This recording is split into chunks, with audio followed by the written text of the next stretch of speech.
Hello everyone, welcome back. Thank you so much for joining me. I'm back with another video, and this time I have a Figma figure from Good Smile Company. This is Mio from Xenoblade Chronicles 3. I did purchase this via Big Bad Toy Store. I think when I bought this way back a couple of months ago, this was around $115. I believe now if you go to Big Bad Toy Store, I think it's listed as sold out. I love the Xenoblade Chronicles series. Again, I've played the original back on the original Wii. I'm also familiar with Xenogears from PlayStation 1 and PlayStation 2. Xenoblade Chronicles 3 was the latest one that I played. I think is the latest, the last release in this series. Definitely was pretty happy when I saw they're announcing figures from, or releasing figures from that game. So definitely looking forward to this one. Again, this is Mio, one of the protagonists from that series. Again, as being a Figma, you get, looks like you get a couple of, or a whole bunch of accessories there. Packaging is done pretty well. Here's Mio with her longer hair. Here on the back, they've got a couple of the action shots with the different accessories that you get. And looking really cool. And then here on the side, of course, we got Mio playing the flute. But I'm gonna open this up, give you guys a look. So before we move on to the awesome figure here, we'll move her out of the way for now. Just want to go over really quickly through what you get all here in the box. As always, I love these little Ziploc bags that we get with these Figmas, because you will need this for your accessories. We do get a stand, which this is a standard Figma stand that I'm used to seeing. Comes with the you know, the pole here to help you pose her really well, and you get an additional I guess section here to help with the posing and the pole on the base. So again, really cool. You get one additional, if you guys could see that it's a little joint, so I guess in case you break, you know, you get one extra one. But again, I would be really careful without breaking anything. And then main accessory wise, let's start off here with these faces. So you get this face again where it looks like she's kind of just sleeping, eyes closed. Then we've got another face here where eyes are closed, but she's kind of smiling there. Really cool. And then of course we got the action face where she's kind of screaming there. And again, it's well done. Love the eyes. The eyes, the paint detail on the eyes is really well done. Moving on here, then we've got her book. And here I guess she's counting down the, I think it was 10 years. They call it 10 something, right? How long they have to live, 10 cycles or whatever have you, with some words there. So again, cool little accessory that she can hold them on both hands. And it's got some nice paint work there with the red and the green. So again, really cool. We went over those. We of course have to have her flute, which is really nicely done. White, green, and you've got some gold there with the red. So that's something else you get with the package, of course, because you can switch out her hair just like once you get to that one part in the game. She comes with longer hair that's actually articulated here, so you can move these two sections, you can rotate them in and out. This back part is on a little hinge, so you can hinge it out, and you know, you've got the joint here for the neck essentially, so that's really cool. Another part that goes with this hair piece is this front one, which is a longer one. So again, I'm assuming when you put the new face on, you would use this longer hair piece. So you do get, again, the front and the back, so that's really cool. And then we'll leave the weapons for last. Of course, you get a couple of hands, 4 pairs, right? So you've got some hands to use weapons, another like sprawled out hands, I think, to use the flute, right, to grab the book. And then you've got actual like just closed up fists, but these are all done in white with the red detail there in the center, and you can see the difference. So, and it's cool again that they include this little rack to hold them all in one place rather than having them everywhere. It's got the Figma branding there in like this is like a very light purple. And then the last thing And the most important thing, I think, is her weapons. I don't recall the exact name of these. I'm just going to call them rings for now. But I gotta tell you, they're really well done, right? You got the yellow outline, the red, the white in glossy paint, and it's really, again, well done. I don't see any splotches or any missing paint or scratches or anything like that. And then looking on here, which are the handles, the handle part here that she grabs, essentially. You got some bronze there with the white and red detailing. But yeah, this is really well done, and this is like a bit of a hard plastic. And of course you get 2 of them so she can hold those. So one additional cool thing that you do get with the figure is this nice background based on the Xenoblade Chronicles 3 artwork. So that's really cool. You've got the field, and you've got, you know, this big sword right there, and you know, the whole background with the cloud and the fog, etc., which looks really cool. And you know, you could probably use it for like figure photography. And now on to the main topic here of this video, and that's Mio herself. And first hands impression, 2 thumbs up, I would say. She looks great. I think starting off here with the hair and the face, I think Figma again always does a great job with capturing, I guess, the likeness of these video game or anime or whatever have you characters. And I think in this case, I think that looks really cool in my book. You've got the hair, which again is sculpted hair. Got some red detailing there. Definitely got the cat ears. So again, that's really cool. Then moving on to the back, of course, this is the shoulder bob cut, I guess you call that. And as I showed you earlier, she does come with the accessory for the longer hair. Moving on down, you got her top here. You've got a little section right above the chest, or her little crystal there. And then the jacket again is done really well. It's got some nice folds. It's a bit of a glossy paint to give it differentiation from the rest of her clothes. And you could see here it's got some nice red detailing here along the seams or the edges on the side. The jacket itself is articulated, so you can kind of move it out of the way. And you guys can see that. So if you want to put her in some action poses, you'll be able to sort of have the jacket kind of flow with whatever pose you want to put her in. Coming back here to the front of the jacket, again, you've got this zipper right here in like bronze or gold, so really cool. Then you've got here again the arms and the detailing on the jacket. It's really cool. Again, her outfit's like the white top with the black stripes going down, and then you've got the skirt here with the little red bow, and again, nice detailing. It looks like it's flowing one way, so that's really cool. You've got her leggings in I guess this is like black or brown, so not much detail there, but it looks pretty good. And then moving on down, you've got her matching boots, which match her skirt with the red bow there, so that's really cool. And then the legs here, you've got that bronze detailing on the shoes with the white and the red. And then yeah, so again, pretty cool looking figure. You know, you can see here's the back, and again, more detailing here on the back of the legs. You've got, you know, the little zipper on both sides. The hands as well, she's holding gloves that kind of follow that same color pattern, right? The white with the darker red or brown. So that's really cool. The hands are very small. And as you guys can see here, articulation wise, usually these Figmas have really great articulation. So the head usually is on a ball joint, but you can turn this fully around if you wanted to, but she can look down. I can't really probably look up probably about that much.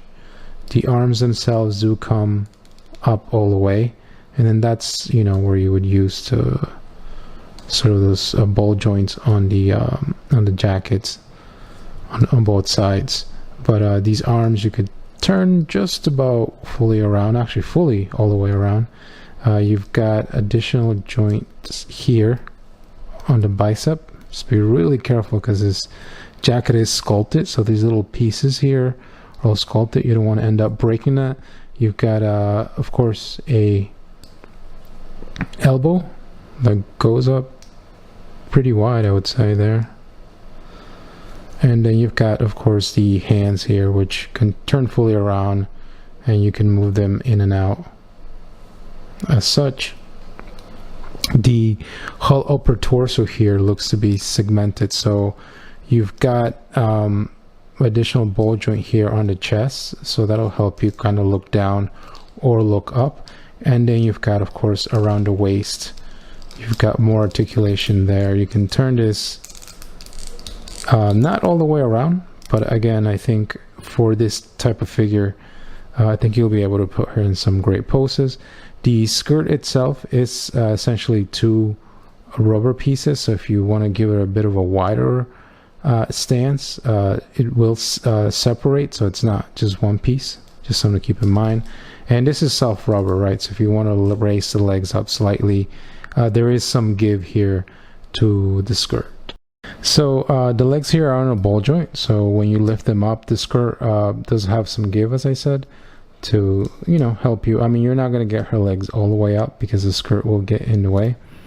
There looks to be an additional joint here on the top, on the leg, that you can spin, but just be really careful. Again, that's probably to aid you in the additional posing if you want to. These are on a ball joint, and I know these legs can pop off, but they're usually very easy to pop back in.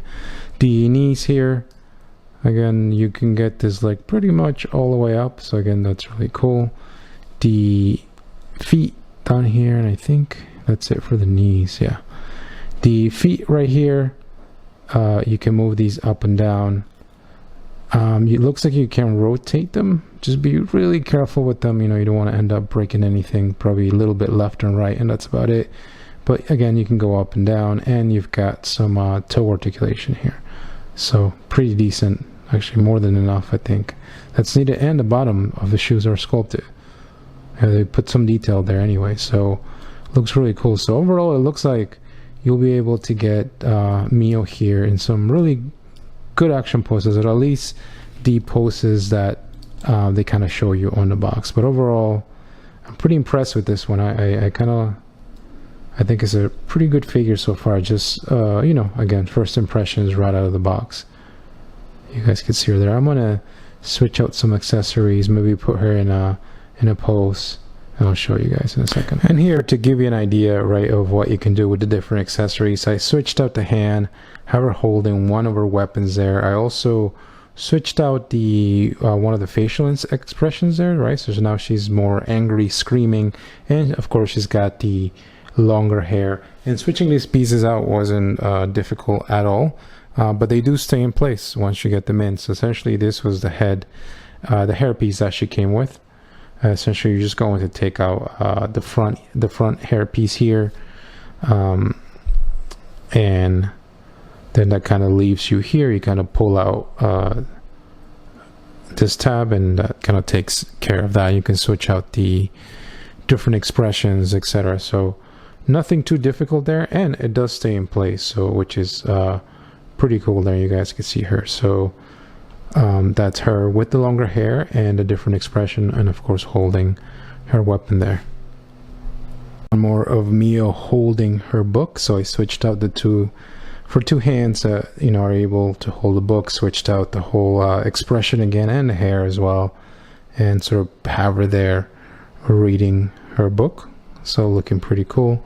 And here you could see, because you don't have the longer hair kind of blocking the way, you could see the way the stand kind of sits, you know, or goes into the jacket there. But again, this is a cool little figure.